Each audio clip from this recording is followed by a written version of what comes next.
Welcome, everyone. Thank you for being here.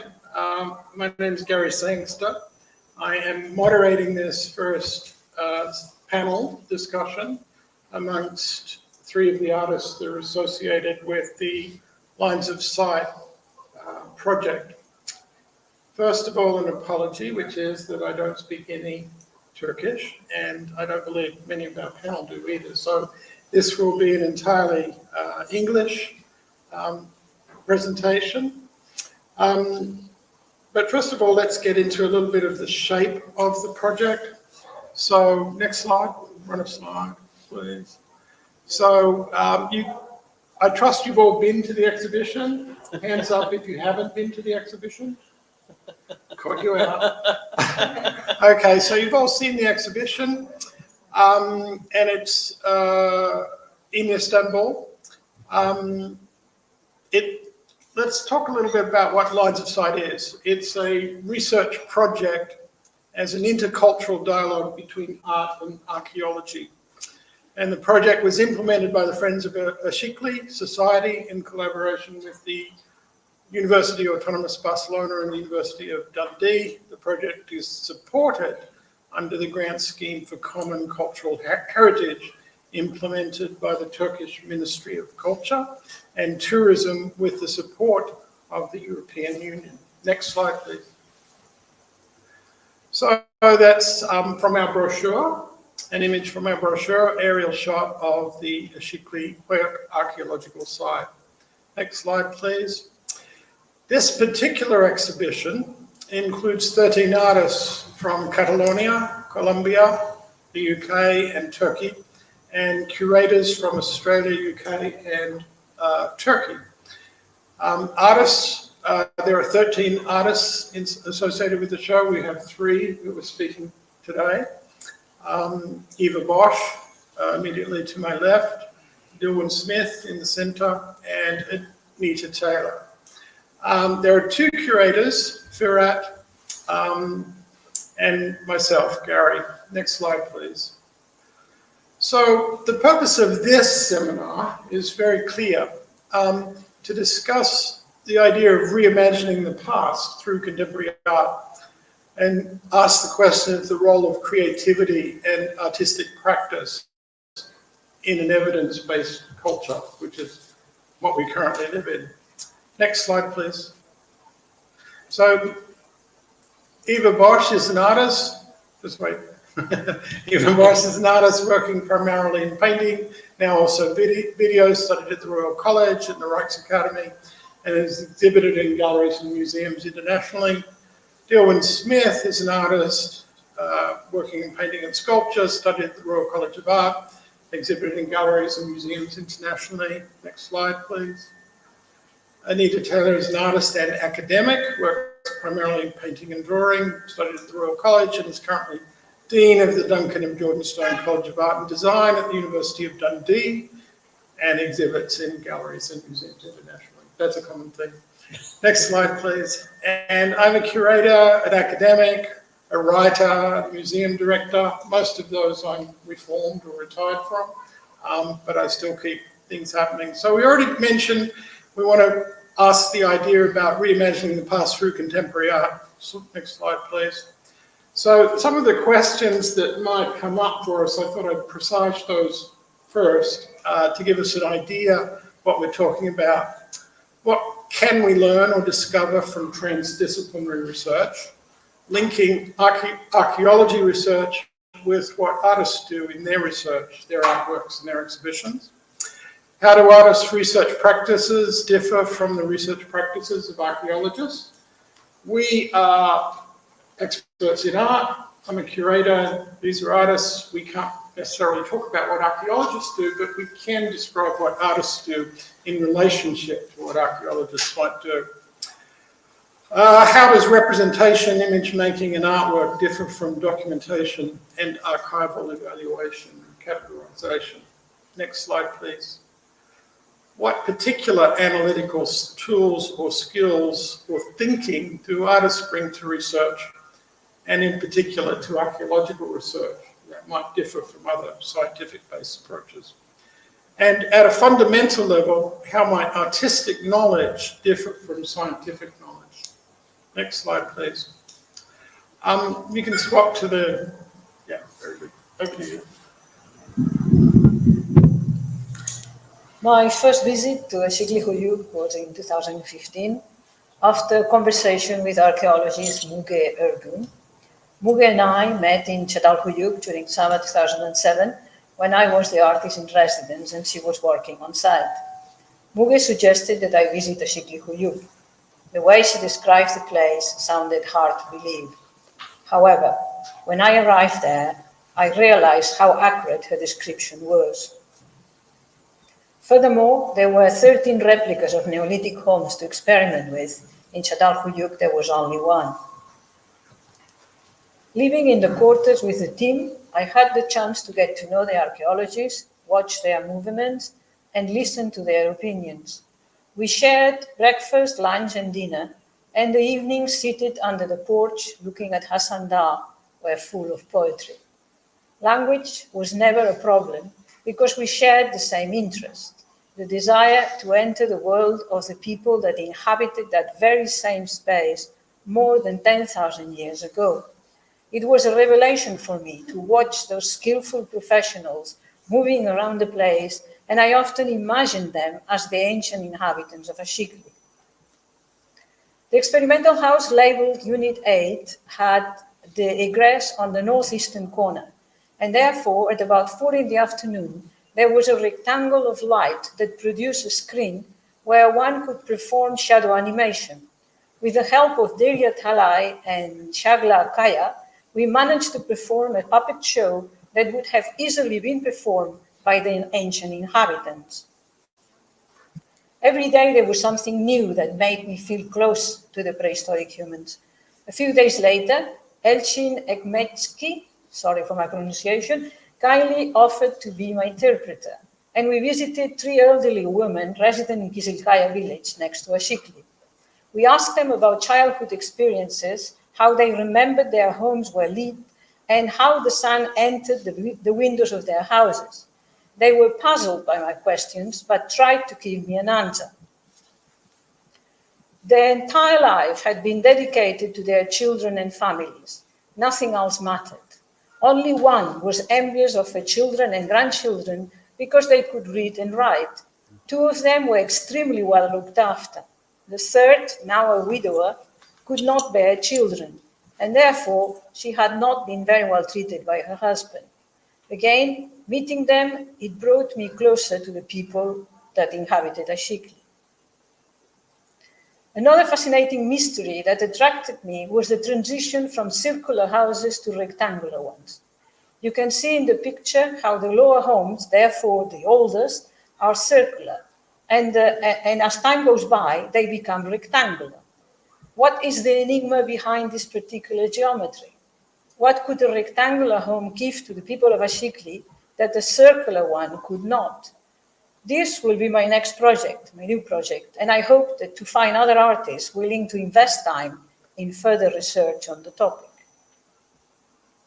Getting up in the morning with the sound of the birds, goats, dogs, the sun rising, the openness of the landscape, and the powerful presence of Hasan Dağı was quite something. In the picture, it is 5 a.m. The team is getting ready for the van that will take them to the site. The call for prayer was the reliable daily alarm clock. Years earlier in Çatal Höyük, one night of full moon, I slept inside the experimental house. I pretended that the empty grave under my mat was not empty. I had weird dreams in which my ancestors came to visit me. There was a strong smell of dust and plaster as I lay on the floor. The room had human proportions, and it made me feel at ease. I wondered how would it feel sleeping there with the sound of the heavy rain outside or a thunderstorm. I remembered how Ian Hodder had talked about the rooms being cluttered with objects, whereas Trevor Watkins, by the way, these 2 people are 2 archaeologists, I'm sure you know, considered that unlikely as the constant removal of belongings through the small egress would have been difficult if the walls were replastered and cleaned with the frequency that evidence shows. Our ancestors probably did not accumulate material goods to the degree that we do. One day, Hilal Gültekin joined me and Muge inside the experimental house in Çatal Höyük, and we pretended to be at home cleaning, cooking, and chatting, as well as lighting the oven.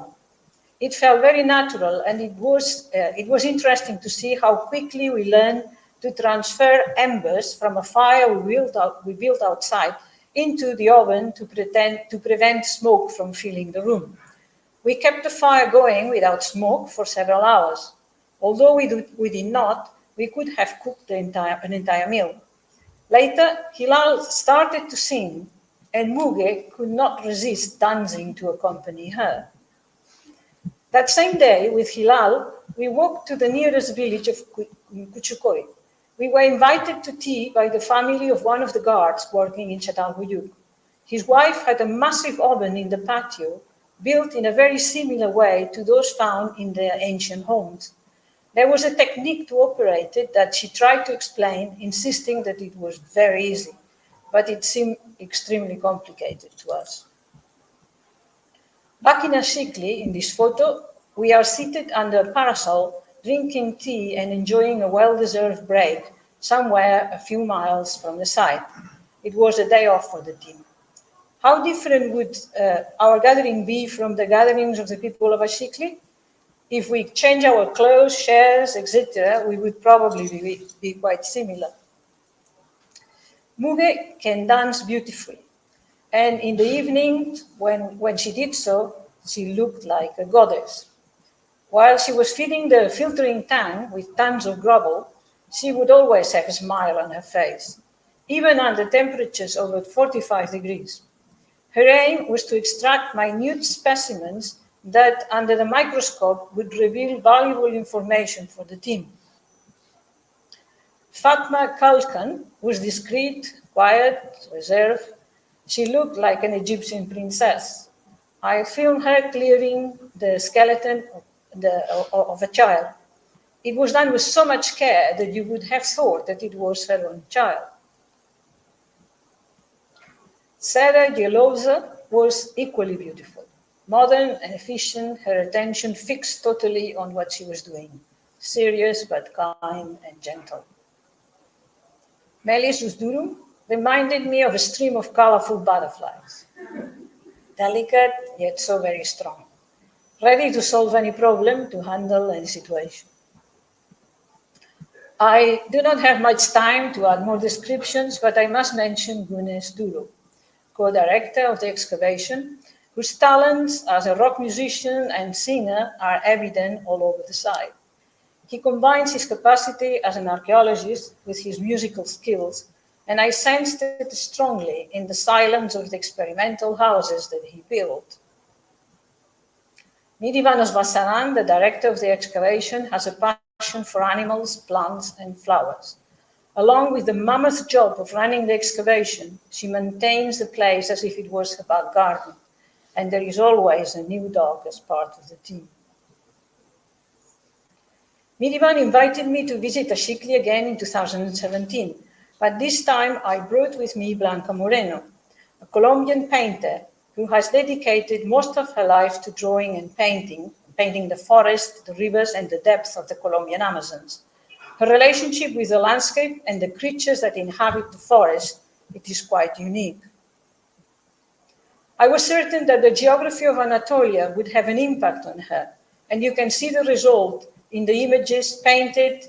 I hear it say iron oxide, but it's not. It's painted with ink on the wonderful heights shown in our lines of sight exhibition.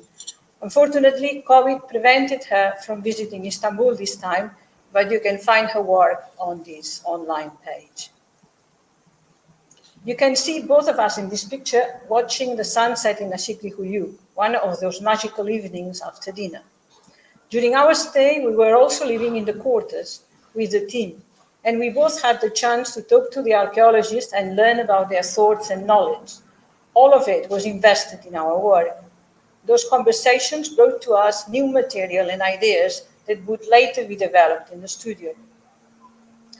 because the egress of the homes is on the roofs of the buildings, and it is placed at different cardinal directions, the angle of the beam of light differs in each unit. The variation is intentional and allows for experimentation, as the archaeologists do not know for sure where exactly it was placed in the actual homes. I filmed the journey of the light traveling inside the different homes from morning till dusk. My aim was to give the viewer a sense of the passing of time that transcends the millennia that separate us from the inhabitants of Aşıklı Höyük. While I was filming, it was not difficult to imagine a woman like myself 10 millennia ago, seated on the floor of the house, watching the light move slowly across, creating a semicircle and disappearing at dusk. Watching the beams of light move slowly down the walls, across the floor and up again, I was made very much aware of the immateriality of time and how the existence of any living creature is limited to a brief duration of time. Yet, the humanity of prehistoric people is beyond question. The primates that buried the three bodies found in Atapuerca, dating from almost 500,000 years ago, must have felt empathy, respect, or love to perform such action. The people of Aşıklı were in tune with nature and were extremely sophisticated.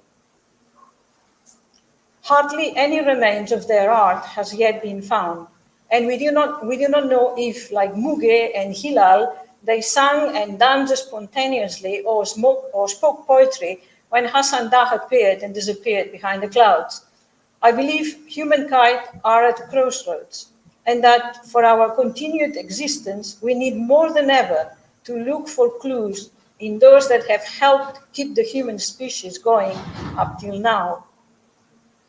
The final result of my studies was a video in which the different tracks of light moving across were speeded up so that the viewer would see the complete sequence. The video was to be projected in the main wall of a cubicle, replicating the exact dimensions of one of the experimental houses in Aşıklı Höyük. What you can see at Kesuda Hamam is just a video of as the cubicle could not be built. Through the speakers, you can hear the sound of the river flowing and birds and other morning creatures singing. I imagine that the sounds of the Melendiz River that flows next to the excavation to this day was not very different from my recording. In 2019, I invited two English colleagues to join me at the excavation, Dillwyn Smith and Anita Taylor. They are here in the panel and they can tell you firsthand about their experiences. Unfortunately, COVID has imposed limitations on all of us, but the flame is alive and we must proceed. My conclusion is that the dialogue that we have started between the archaeologists and artists is just the beginning. The exhibition speaks for itself. Art can offer dimensions that science does not have, and vice versa.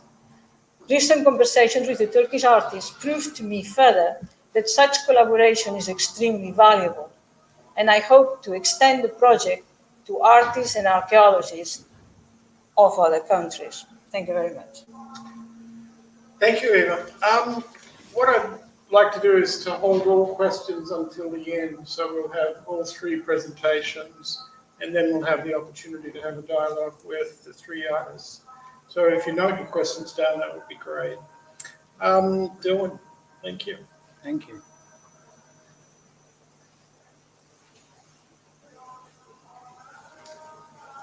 I have nothing written down. I mean, the offer to come to Aşıklı, I was reticent, I have to admit. I was reticent, I wasn't sure. Eva's an old friend, and I wasn't sure why I was coming really, apart to support her in her idea. And arriving there and witnessing the landscape and the way the archaeologists work was interesting for the first few days. And I didn't do very much, I just observed. But what I packed with me in my one bag was some Japanese paper, a mulberry paper, a very fine but very strong paper. and a couple of paintbrushes. I didn't bring paint. I wasn't sure. I just thought something would happen. The site, when was it? August. Yes, It was August, and on site there were this yellow flower that was blooming everywhere. And I didn't take much notice, first of all. And I became interested in the fact that Hasan Dağı had exploded at some point. I wasn't sure when. And that obsidian was all over the place. We were picking bits up and getting very excited about it. And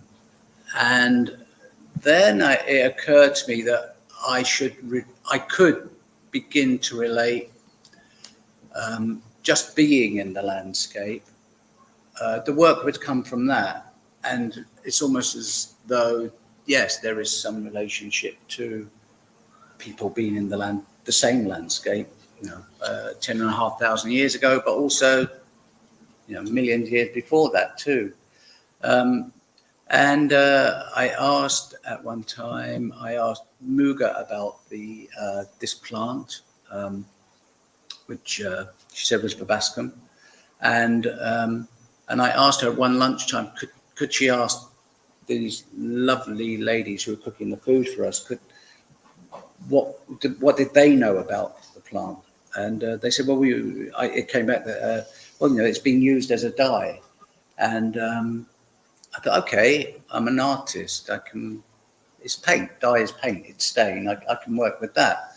So I spent the following most of the day out picking little petals off these flowers. And I got a big bag full of it, the view on the right, on the left. And then I cooked it. I borrowed a tin and a cooker from these guys and made a dye. And that was, the smell of the dye was so clean. It was instantly, I kind of recognized it had some healing property. I didn't know what. I felt like it was good for you. And I then painted some papers with it, and the paper actually took the stain beautifully. The paper didn't have a varnish on it, so the dye could infuse into the fibers. And I tried I painted one set of papers once, one set twice, and one set 3 times. And of course, the 3 times it was much richer and much deeper. I hung them on the line there, out in the Aşıklı, and they began to play, they began to work, and some energy came from that. In the back of my mind, I was thinking obsidian, and we gathered a piece of obsidian. We went to look at in the science block, where there was a lump of obsidian the size of 2 heads, and held that. Yeah, this is magical. And of course, we as artists, we were discussing the use of obsidian in the arts as mirrors in the 19th century, but artists before that too, initially were using obsidian mirrors to observe their work. They hold them up and looking at, giving them some space really to look at their work. And these kind of things, they're interesting. So obsidian's good. It also has in more research. When I was back in England, it led to it was used in ceremonial occasions, and again, like many stones, it has a power, for some people.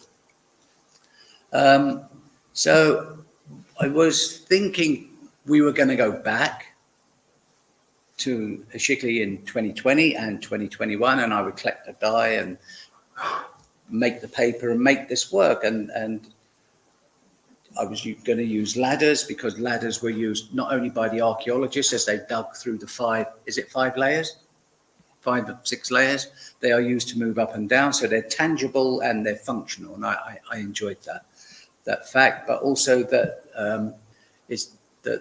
I was told that in the houses, as Eva said, when they became square, there's no evidence of doorways. So they most probably have got in with ladders. So So I thought, okay, so there's the double use of ladders.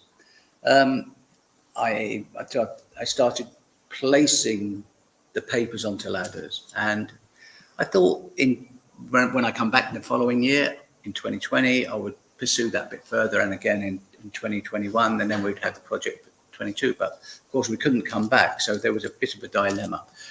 Could you show the next slide, please?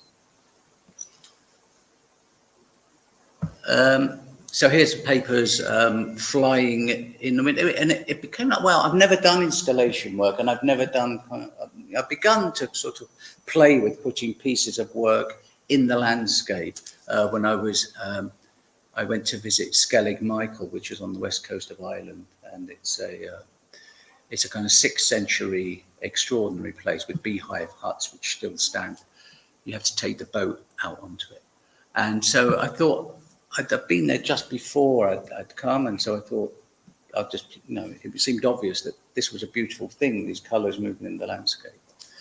And on the right-hand side is the piece I've got showing at the moment in the show in the Haman, and it's a plate of made with obsidian. It's the left-right centre slice of a brain. As I had data because I had been artist in residence at the Queen Square Brain Bank, and my mother had died with Alzheimer's, and I'd made some work about that, and I subsequently was offered to come and respond to the brain bank and brains. So I was able to scan the full brain, a fresh brain which had come in. They're all in Britain. They're all donated anonymously, and as the pathologist sliced the brain, this is the centre slice, as I said. It scanned on each side, and I thought, well, you're making a piece of art. I'm not a scientist, so we scaled it up a bit, and I made some prints from it, and I'd made some prints on silver leaf with it. And it's a deep emboss. And then for this project, when I realized we cannot use obsidian here from Turkey, I found that I could buy some in America that's ground, and I had it sent over. And we made this, we made a cast from the original plate and cast this obsidian in a resin. It seems to, I don't know, it resonates. I've hung it in a corner, and that has two significant things, because it's a black plate, unless the light's on it, which looks like a TV screen, which we all have in our houses these days, a black plate hanging on a wall. But also it's in the corner, and cheekily, it's a bit like what happened when Malevich in the early 20th century in Russia, a forerunner of abstraction in Russia and in the world. He made a piece called Black Square, which is very famous, and he made an exhibition in a room with these different square paintings. But the Black Square he put up in the corner, high in the corner, the place where the icon normally sits, and he left it there. So in a way, I like the cheeky bit. Well, let's put it on this angle, not flat on the wall. Can we see the next slide, please? So here's installation, the Bascom ladders. As you go into the room, there is the smell of the Bascom. And as I said, the Bascom is a healing plant. And it's gone from Anatolia, but it's out in America, it's out in East Asia, and it's all over the place. And even when I found I couldn't come back, I begged my friends when they were walking in British countryside, if they found it, would they let me know? And I got a call back within 5 minutes with a photograph of a Bascom plant. They grow like more than 2 meters tall. And I went straight there. I went 3 times to collect the petals from them, but I also took the root and I took the leaves and kept them separately and made these different batches. So they're slight different colors. And I called the project like Roots for the root of the plant, Bloom for the bloom of the petals, and Boom because the volcano exploded and gave me another element to work with. The verbascum, as I say, has been used medicinally in all different cultures, and it's been used fascinatingly in more or less the same way. It's very good for your lungs. It's an anti-inflammatory. It's used. The Romans used it to dye their hair when they were here. The Romans also used the leaves as the leaves are very thick and spongy, and they used to keep their feet warm in their moccasins. It's surprisingly one of the things which goes across cultures. It's very good for hemorrhoids. You make a pack of the leaf, make it warm, and you put it on your hemorrhoids. They're still using it today. So it has all these fantastic herbal. So I thought it's great to touch that. I've made some tea with it, which I'm going to give my guests here. Not my guests, your guests. I've made a herbal tea from verbascum,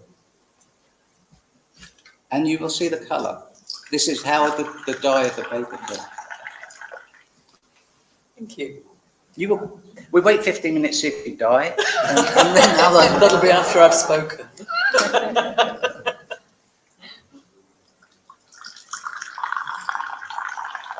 Thank you.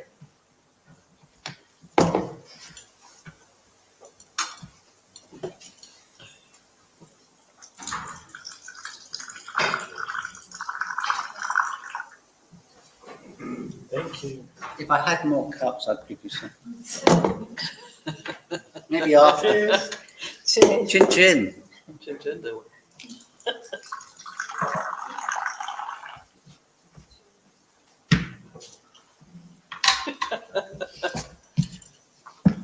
As Francis Bacon used to say, cheerio. Thank you. Cheerio. Thank you very much, Dillwyn. Later on, I have a few questions. Oh no! I would like to pass it over to Anita Taylor. Just waiting for a slide. Yeah. One more.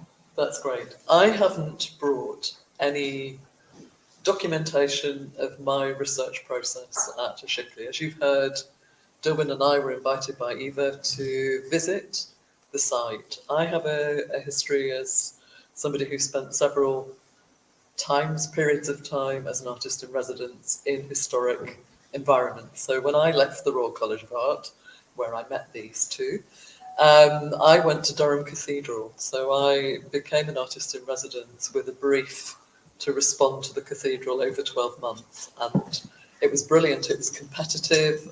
I was awarded the residency and I arrived and I thought, what do I do? Because this is a huge undertaking. It's a huge privilege. It's hugely humbling. And it's hugely daunting to think about how you respond to history and how you respond to something which is deeply about being human. Because cathedrals are built, whether you believe in anything or not, they're built with a structure and a form which is really about thinking about, for me, witnessing the past and things being revealed through light. And that's a symbol or a metaphor or actually something deeply aligned to drawing, which I am deeply committed to as a research method and a process and a fundamental means of expression, communication, documentation, in revealing the imagination, both to me as a maker and to others as the evidence and the trace of that making and thinking. So for me, that's where I start, and I'm a real believer in serendipity as the best research method, given we were given that task to talk about it, in the world, is that actually it's about being open to the connections that we make, both as we traverse life and getting on with things, but also as we traverse thinking about how we make connections through the visual arts or through making or whatever it might be, whatever form. So for me, I'm really fundamentally interested in what it is to be human and how you deal with that through drawing, which for me fundamentally addresses that, because we all draw, everybody draws, and we've drawn through all cultures and we've drawn throughout all time. So for me, it's something that I'm really passionate about. through my life as a person, as an educator, and as an artist. So that's where I start. I came to Aşıklı on the field visit in 2019. I met lots of fabulously inspiring people who care for Aşıklı. And for me, I'm also interested in that parallel act of caring, observing, reflecting, analysing, and forming an equivalent to that experience, whether that's in an academic paper, that forms an equivalent to that experience because it tries to convey it to other people. The written word for me is after the drawn image, but maybe they come together, and drawing and writing obviously have parallel connections. So I'm really interested in how we convey insights, knowledge, understanding through every act that we do, every communication that we make, whether it's emotional, spiritual, factual, analytical, observational. So for me, getting to Aşıklı, I didn't know how I was going to respond, and I actually spent a lot of time on the site watching everybody else, absorbing the site. I drew observational drawings, which I don't do. I don't work outdoors. I actually live in an interior world. Very particularly in my work deals with an interior world, and it deals with an interior world which is about exploring what it is to be a woman, what it is to be a female subject within art, and what it is to address those myths, narratives, histories, stories, observations about being in the body that I'm in, and I happen to be a woman, and I happen to be interested in how they're represented. So for me, being outdoors, despite being brought up in a completely rural agricultural space, growing seeds, tilling the land, farming, I'm a farmer's daughter. For me, it's always very much been about that interiority and our relationship as people and people to people. So for me, it was quite a challenge. It was a leap of faith to come to Aşıklı, but I was really fascinated about the narrative. It's the nature of it as an early settlement, and actually what evidence there was of human culture, material culture. So having got there, there are two things for me. You can keep showing the slides, just roll through them, they're fine, because you've got images of the installation. And we'll rest on this one for a while. So for me, I spent a long time absorbing, a lot of reading, a lot of listening, actually, on the site, and listening to other things and listening to other people's experiences. And I actually didn't know how I was going to respond. I've never known how I'm going to respond. Because it's something that's quite instinctive. And I have a process and a method which is to have large pieces of paper which I make marks on, and I find what I'm seeing and thinking by making the marks. They accrete, so there's an accretion of dust. I work with charcoal, which is a really early form of material for mark making. It's burnt wood. It's very primal, it's carbon. We're made of carbon, it's carbon. So there's a resonance for me around the dust as it accretes. So it forms its own trace, it forms things, marks that talk to me. And out of them, they build into images. And those images I can remove, I can remake, I can leave a trace of those thoughts. But I have been making a lot of drawings. And the thing that's common to the experience of Durham Cathedral, to this work, is that I was making work about being a witness, and the sense of stepping aside to observe. If you are an observer, whether you're a scientist or the other, you actually step aside to look and to experience and to do whatever you're doing. So for me, the witness series, there are a second witness series. There's a witness series which is about what do we look like, how do we express, what is our gesture, how do we tell the world that we are regarding and watching and looking and documenting and actually analysing everything that's going on around us. The previous work was installed in a close space with heads these sides, so that you sat right in the middle of them. And they were both caressing, kind, generous, challenging, threatening, inviting, sending you out into another world. And these drawings, so the heads, the faces, are really drawn from me. I work with a mirror and I work with mirrors to use myself as a reference point. They're not necessarily self-portraits, but I'm the person in the act of witness. And I'm witnessing myself thinking about being a witness. I, like Dillwyn, found, because I'm really attracted to the idea that obsidian would have been a mirror, and it would have been the first opportunity, as with any mirror, to see yourself at any time, in any period. The first time you look in a mirror is the first time you see yourself with the two lenses of your eyes. It's still in reverse, but it's not the single lens of a camera, so it's not a snap-click function. It's about perception and understanding and having the opportunity to literally reflect, take the time to look at your face and to understand the contouring, the surface, the history of that face and the sense of gesture and emotion within it.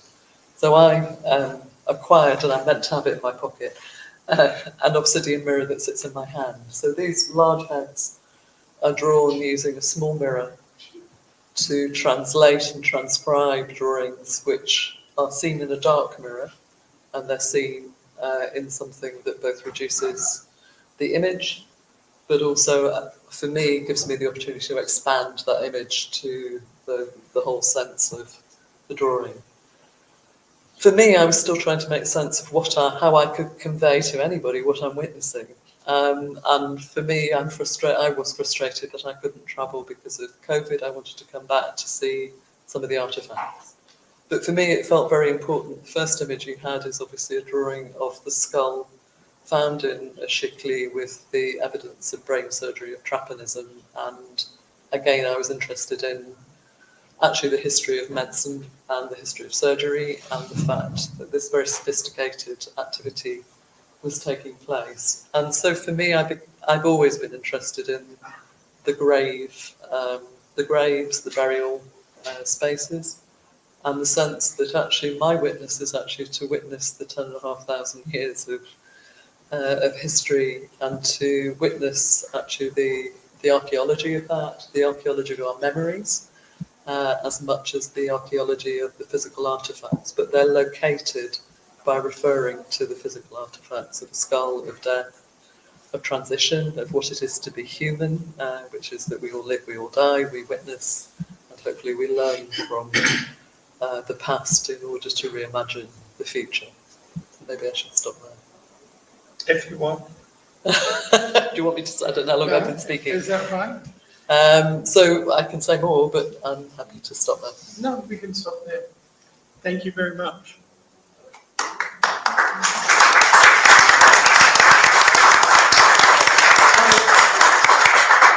What I'd like to do now is I'd just like to ask a couple of questions which are on my mind, and then I will pass it over to the floor to ask questions, and we might take some from the internet as well.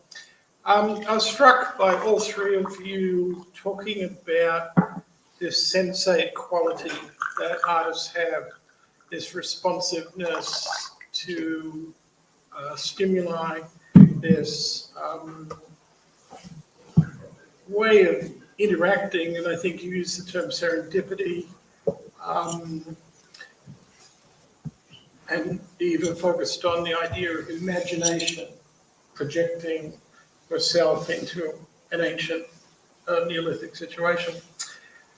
So the first question I have is, that sounds all very accidental, and it seems to me that there are ways to enhance and produce that process. And what would you say about Aşıklı that has enhanced and produced that process of being sensate and having that imagination, as opposed to other ways that you undertake research? You want me to go first? Yeah. For me, the open question, actually the freedom to a suspended moment in time, a visit, to think about, to just absorb, to think about what it was. So actually liberating me from everything else that I was doing. And the opportunity to absorb what other people were doing. I mean, since then, I've joined the University of Dundee, which has an enormous commitment to interdisciplinarity. We run an art, science and visual thinking programme, we run design for healthcare, we do all sorts of things that are about the application of creativity in concert with other disciplines. So I guess for me, I've always enjoyed working with other disciplines. And for me, it's understanding that parallel investigation. So I do think it's an investigation. I think serendipity for me was the opportunity to go to this amazing place and meet and see amazing work. So that was my serendipity. It was about the connection. The serendipity beyond that is about how I apply a method of drawing, seeing, understanding, reflecting. I'm analysing too, and I'm absorbing research papers, I'm absorbing conversations, I'm absorbing drawn observations. And the synthesis and distillation of those things are how the rest of the work comes together. Dillwyn? Can I go last? Have to ask Eva. Okay. Eva? Well, I would actually focus in the imagination side, yeah? I mean, something that fascinates me about Aşıklı is how is it possible that these people, that they built these very sophisticated houses, that they had systems of ventilation, they can calculate, everything to an extraordinary accuracy. They didn't produce art. So, again, it's my imagination. I cannot talk from the point of view of a scientist, but I'm damn sure that there was art. Was it music? Was it poetry? Was it observation? So I think that is fascinating because that's what interests me. What is it that they did? And if we were there long enough, we sat there long enough, we looked at Hasan Dağı long enough, maybe eventually we could actually come out with an answer. Thank you. Yeah. Cool. I would just. What did I think about that? It's that I try to challenge my creativity. So so going there and witnessing allowed me to try out something which I'd never done, and which is. And also, I think it's important to say, like, how courageous artists are, how courageous each of the artists in the exhibition is to have taken on that task of going somewhere, outside your comfort zone. Because I'm not someone who has a style of work that can be. I don't want to reproduce something. One red one, one green one blue one, and become known for that one thing. I just want to know what my creativity can do, and it can be frightening sometimes, And you make rubbish. Philip Guston said you mustn't be afraid. He was a wonderful abstract impressionist. And who became a brilliant narrative painter in a very painterly way in the he died in 1980. And he said, you've got to be unafraid to make bad work. You've got to make bad work, and you've got to be unafraid to do that. And I do that a lot. So. Maybe you want to be known for yellow work now? The second question I have is very straightforward. Tell me, what was the most important discovery you made in terms of your work through this particular research project? Just one.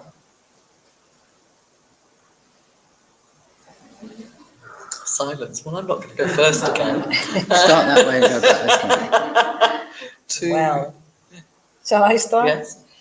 Well, when I discovered light in Hasan Dağı, I was just watching this beautiful sort of line, moving. And so, you know, the more I looked into it, I mean, painting is about light. So that was the physical light, you know. So that was the discovery. I mean, the great similarity that there is between real light and the light that I played with color. Mhm. Right. I just think these people are so extraordinarily intelligent, not that different to us. In fact, the input which they had and the things they discovered and had discovered are most probably greater than the things we are jumping through. I'm not sure. I'm still not sure. You asked for us, didn't you, in Yes, terms of practice? Yeah, you. I guess about the reaffirmatory nature of drawing as a means to communicate and express, and its capacity to do that pan language. I mean, it's confirmatory, I would say, or affirmatory for me, but actually that conviction that that drawing has that space that can talk to other people across culture, across disciplines. I believe, and you can tell me I'm wrong, because it might not be that these drawings do it, but actually that, for me, that was the investigation, if you like, I guess. Does that matter? I'm sorry. Does it matter? No, I don't know if it does, but... The last question I want to ask is a harder question in a way. We've gone through this process and we found an exhibition site, and jointly with the curators, Brad, myself, and all the team and the artists who produced an exhibition. What I'd like to ask from the artists is what kind of impact producing the work or presenting the work for exhibition, how does that impact the work? Because you have a vision for the work and you produce the work, and then you come to the site and install it in a particular way. What advantages are there and what disadvantages are there in terms of presenting work in this kind of context? From my own impression, the site that we have to present this exhibition actually adds to the project because it's not a white cube. It's a particular sort of resonant kind of environment. But I find that, I'll go first. I found it, I think it's a marriage made in heaven. It was just like, you know, we do what we do, and then it's like the context, and it's exciting to see something. It's exciting to have those struggles and work stuff out. I never expected it to be in a white room, so but I didn't know what it would be. I did have issues with the windows being coloured and the intense light that was coming in when I thought, my precious papers, they're not yellow anymore, they're blue and green and yellow. And then in the end, like today, I'm going, actually, that's cool. So that's life, you know, there it is, the sun going around yet again. Why? anyone else? It's, for me, the wonderful opportunity to present them unframed. I mean, nobody wants those big dusty things in any other space. And of course, the venue is, I mean, the bars are just astonishing, but to hang against walls as though they're suspended, for me, has been the most brilliant thing, because they started with that one serious skull as the installation, but actually the jostling of the drawings for me is rather beautiful, because drawings end up with collars and cuffs because they have to go behind frames to protect them. So actually to have that free space where you can see the dusty nature of them, you can see the rubbings out, they still carry their history of making beyond the mark. So that's been fabulous for me, actually. And cheaper too, eh? That has nothing to do with cheaper. Framing is hugely expensive, but it changes the work. For me, I think first the fact that we had a 16th century building, which, you know, a very strong presence, was a big challenge. You know, I couldn't quite see how this could be turned into an exhibition space. But then I was very taken by the professionality of the technicians, the way that they did everything, and that we couldn't communicate, we spoke different languages, and yet we always manage to actually reach a conclusion, and I thought that was extraordinary. And at the end, there is this fantastic exhibition, everything works, So that was really what impressed me. And I would add that I've presented my work in cathedrals, so they've frequently been shown in historic sites without the capacity to hang them on a wall, even, so they've often been propped. Maybe we'll open it up to the floor for questions. Do people have questions or comments? Anyone? Are there any online? I have a question for Dillwyn. You didn't explain. There is a question there, Gary. Yeah, hold on. You didn't explain the brain. Why the brain? Why the brain? Because very straightforward, really. These, the development of the people the extraordinary development of the people at Aşıklı Höyük, as opposed to anywhere else, was that they worked out through thinking solutions. And so it's really direct. And I've just had the serendipity of being able to have access to casting brain and working with the brain and seeing how a brain works. So it's as direct as that. Right. Any question? That's more of a comment, I think. There you go. Thank you for that. So the distance between Dundee and Aşıklı, I think the distance, I'm assuming it's for me, it might not be. It's for anyone, I think. The distance has actually, for me, creatively been really important because I couldn't make the work on site.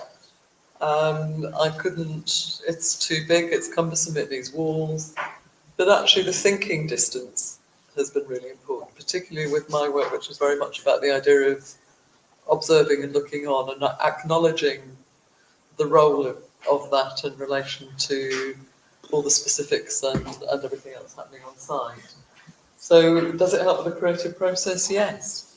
But I would hope that we bring also something from Dundee. I touched on it about the nature of interdisciplinarity and the way we do work with people from different disciplines. It's the most interdisciplinary art and design school I've worked in, and we genuinely are. We have forensic art and we have all sorts of things. And for me, drawing moves across disciplines anyway. I'm sure you're all drawing in different ways, whether it's about a doodle or a diagram, we're all drawing.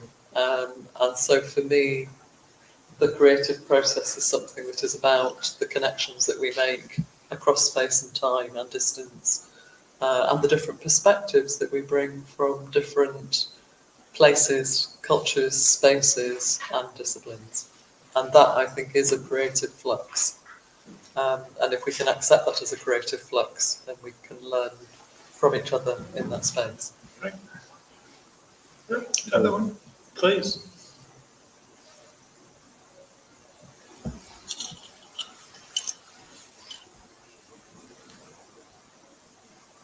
I don't know if someone else wants to take that. I think I could answer it, but I can't see the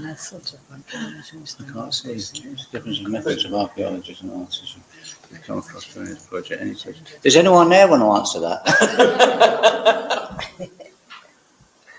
I thought we all. I mean, for me, it became very intense, and I was really aware of wanting to. That's nice. I was really aware of wanting to do well, and how could I do something that would reflect well and be a dialogue. And it was once I honed in on the idea came, and then I forgot about methods and just got on with it and asked people who were ever around, there's this and that, and we were equal. We seemed equal. So I enjoyed the equality that that came between us. But I normally would just work on my own, and I don't really talk to people about how I work. So interacting was interesting. Well, I would say that, when I was with Blanca, for example, Blanca has got a fascination for animals. So from the moment that we arrived, she was very responsive to all the butterflies, the worms, anything which was a living creature. She was completely drawn to it. I actually secluded myself inside the experimental house. I started smelling the mud and the plaster and whatever. So these are the different ways. So the thing that appeals to you, you immediately find yourself in the middle of it without even thinking. So I think that's the difference, really. I think for me, what I was struck by was actually the multidisciplinary archaeological team. And for me, that was, it wasn't a prejudice at all. It was actually realising the different disciplines that are already coming together at Aşıklı. So for me, I think Miraban is deeply inspired and goodness, and actually I think the whole sense of a collaborative effort to understand Aşıklı and its origins and what it meant and the culture through the evidence that's there, just for me was really, I guess, enhancing. And for me, I did do the archaeological strand deep back in the undergraduate first year unit at art school. And I've been very interested actually in British archaeology at that point in time, and actually as a child. So for me, it kind of brought together, it was about the way that it linked everything, which is everything is about society. So, food culture, growing culture, building culture, design culture, they're all deeply there. So for me, it was the resonance of that that was particularly inspiring and welcoming, I think. I'd also like to add that science has particular methodologies in place in order to arrive at certain kinds of hypotheses and which are tested and then evaluated and conclusions are drawn and then they're peer-reviewed, etc. It operates a little bit differently in the art world, I think, but methodologies still exist, which are profoundly regimented in a way. And one of those methodologies, I think Dillwyn alluded to when he mentioned Melendiz and the black square painting, and then he mentioned Philip Guston and his transition from abstraction to figurative narrative art. And how this methodology works is that these artists have made certain kinds of stylistic developments which become models for contemporary artists to work with, react against, comment upon, reuse, reframe, recycle. And in a sense, it's a quite a structured methodology, which is the history of art.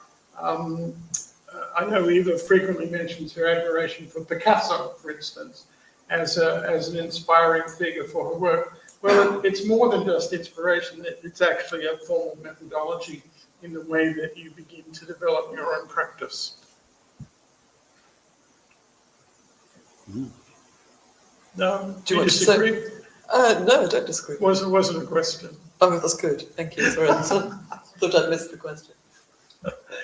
Any more questions? Okay. Any more questions from the floor? Any questions? How can you define the community as an artist? We have very lack of evidence, or we actually have no any idea about their artistic expression. What do you feel about this kind of communities? Because nearly, especially in that time of period, like an explosion, there are lots of different villages. They express themselves hugely. What do you think about them? I think they had fun. They weren't. No, it wasn't just it wasn't a miserable. It wasn't a miserable existence. They were just doing what we're doing. This could be seen as a miserable time. Now we're all in imagine if they tell them you've all got to go into your huts for 2 years and not come out. You know, like no, you know, like it. We're just. My feeling is that we're not that far away. And we always have very optimistic answers. You know, it must have been organic, like the wood, some other things. But I don't think, because they have colors, they have lots of methods around. And they're curious. We can tell they were very curious by the things they actually, you know, the things they achieved. They were curious. I think for me that's why 500 people, you know, this is very proud of people. I think that's why I focused on the evidence of the skulls and other things, because I didn't feel that I could apply a sense of what they might have done, because actually all we know is what they have done. And so for me, I think there is some evidence of the mirror, but for me that was my way of finding reflection. But actually the material culture is the design of the buildings and the streets or passageways, if they are that, and the hearths and the burials. So for me, I think somebody asked me yesterday or the day before about there wasn't much joy in my drawings. I think there's a joy of looking. And as I said, I hope they did have some joy, but my relationship to that site is the evidence of the bodies that were there, and that's the evidence that people lived and breathed, and we know there was an agriculture of sorts. So I guess mine is about. As the COVID term from our government was, follow the science. We are following the science. You know, yeah, but we look where it goes. You know, like. And don't forget the color. You remember when you unearthed that beautiful red and yellow? I mean, the photographs you took of the top buildings, yeah? I mean, the intensity of that red was incredible. And, you know, so that's what they saw, not what we see now. Because that's the thing, you need the imagination. But that's what they made. Yeah, someone made it because they thought, let's have a party room. You know, someone, you know, let's have. That's what the ceremonial thing, you know, the obsidian. We need a ceremony. This is a sort of ceremonial thing. This is the tea. This is the. We've got to find our little ways as animals. We're just animals, you know. We've got to find our ways. Having fun and being serious too. You know. I mean, it's obviously a big question for your team to understand why there's so little evidence of that kind of expression. And so the issue is one of, I guess, form and style. What kind of forms might have taken place in terms of art? And what kind of styles would they have been without leaving any trace evidence? So I don't know, maybe they're into dance, or maybe they're into, you know, marching back and forward. You know, what form and style doesn't leave a trace? Maybe they were into survival. I mean, maybe art can be adventure also. Yes, for some reason. Or just sound. It could have been all to do with sound, which or walking. Or walking, making, or looking. And as a question I wanted to ask as well, the thing about Aşıklı, obviously there is the site, but there's and all of Turkey basically and elsewhere in the world, there's this tremendous power of landscape and the volcano. And how did you guys respond to that sense of landscape? Because Eva's work in this show is an interiority piece. Dillwyn's deals with plants and colour and dyes, and Anita's is again very human-based and interiority again. So, what was your reaction to the landscape? the power of that landscape. It's power. It's so all-encompassing. I don't know how you would. For me, landscape is something I might document for my own thought processes, but I don't think it's possible to document the beauty of that landscape. I don't know how. I mean, my work's about forming equivalents, and that's what I think a good piece of art is. It forms an equivalent to, or a good drawing, to an experience, and I don't think I can meet that experience. I can experience it, but I don't want to replicate it. I want to be in it. And in a way, maybe that's the experiential knowledge of the culture that we're examining. For me, it was it's that moment of dusk and dawn, and the witnessing of dusk and dawn, and how that has never changed. These guys were looking at this similar, well, almost the same, no? This, how light changes, how light's in the air, and the enormity of the sky.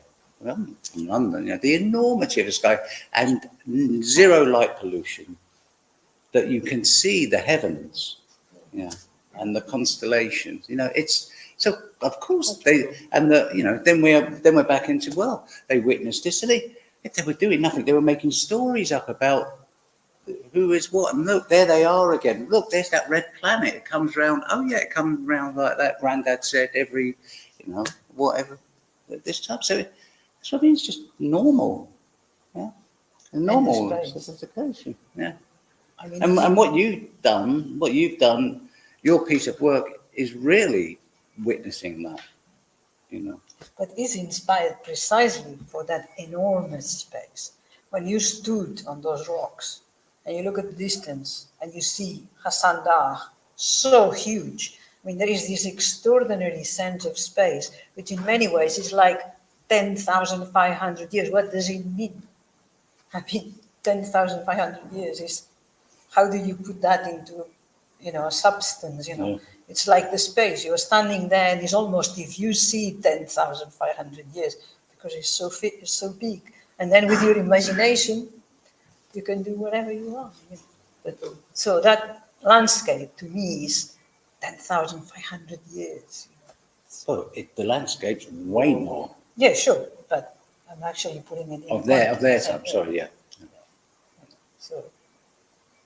Anything else that we want to probe? Well, I would like to thank all the organisers of this presentation tonight, and of course the whole project, and of course the EU, and everyone who's funded it. But I'd especially like to thank the three artists who've spoken today, Anita Taylor, Dillwyn Smith, and Eva Bosch. So thank you.